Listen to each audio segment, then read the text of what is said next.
Hello and welcome to the Prog Analyst. Today we're going to be looking at the song The Alphabet of Me by Haken. Came out just last year, and this is one of the most fun analyses I've done for the Prog Analyst so far, so I really hope you enjoy it. The song starts in E minor. Looking at just the chords at the beginning of the song, we have this is our 1 minor chord, 5 minor, flat 6, and then this is the dominant 5 chord, which are all pretty standard E minor chords. The song starts in 7/8 time, and this rhythm at the beginning of the song is crucial to the beginning of this section, and it's going to become very important later in the song as well.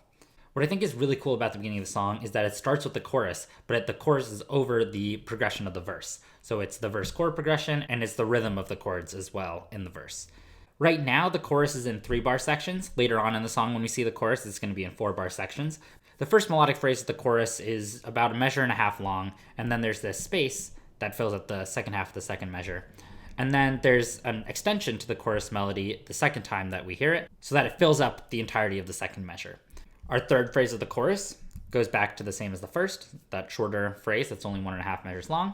And then we have an even further extended one that spills over into the beginning of the following measure.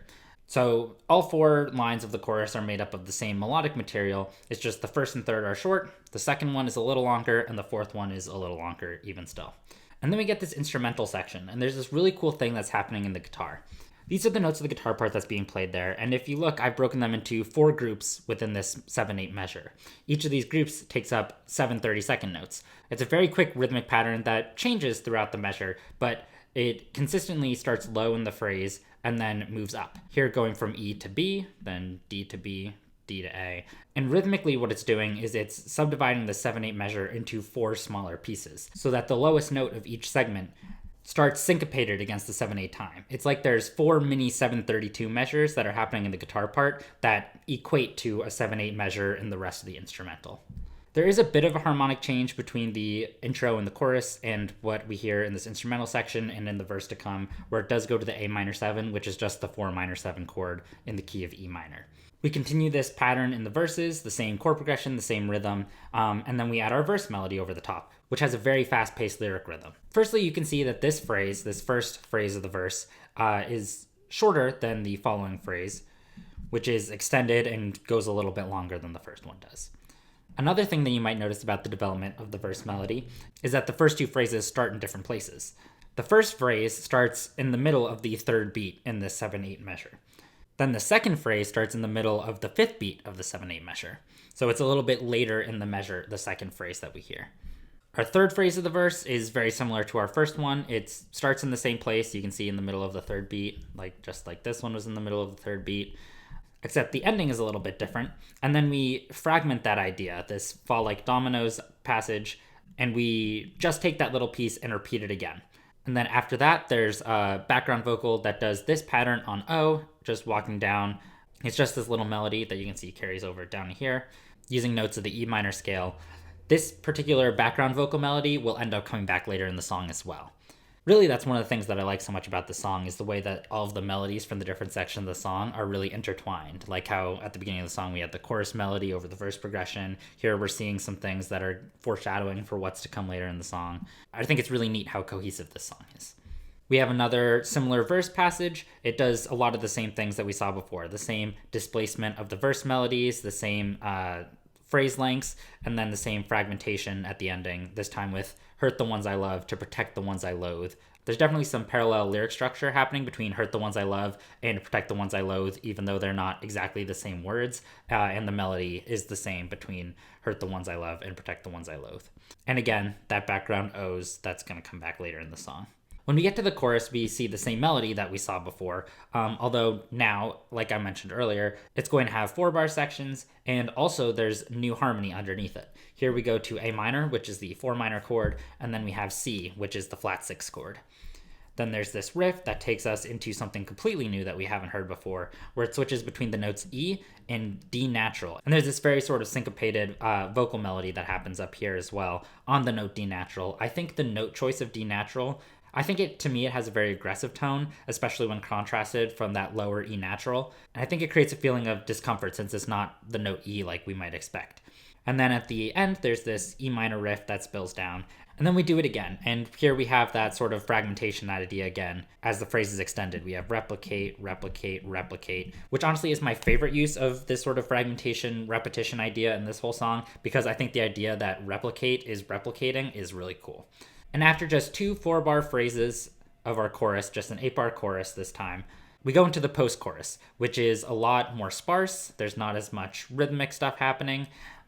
It's all over this chord A minor 9. And it also has a time snare shift to 4/4 time. So it comparatively feels a little bit more normal to us as listeners. It's more relaxed, it's less intense, it's less rhythmic. Instead, it's just over one chord that lasts for 4 measures, and it's in a common meter.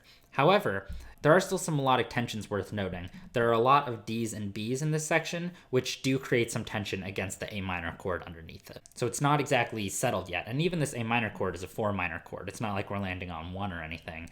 So it's comparatively relaxed in comparison to the chorus, but even though it's not aggressive anymore, it's definitely still a little odd and unsettled sounding. Then we go into this 13/16 section, and what I think is really cool is that this pattern is very similar to the rhythmic pattern that we saw the guitar playing earlier in the 7/8 section. You can see that it's still broken up into groups of 7 30-second notes. It's just that to make it 13/16 instead of 7/8, we just cut out the last 2 of the last phrase. So this would be 7, 7, 7, and then 5 for that orangey one.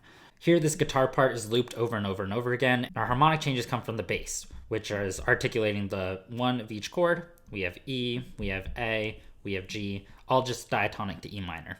Even though the majority of the section is in 13/16, every once in a while we do get an extended 7/8 or even 4/4 measure, where there's this sort of extended pause at the end of the 4th measure of a sequence. So for example, we have 1 measure 13/16, 2, 3, and then the 4th measure is extended a little bit. We have an extended pause, and that is either a 7/8 or 4/4 measure depending on how long the pause is.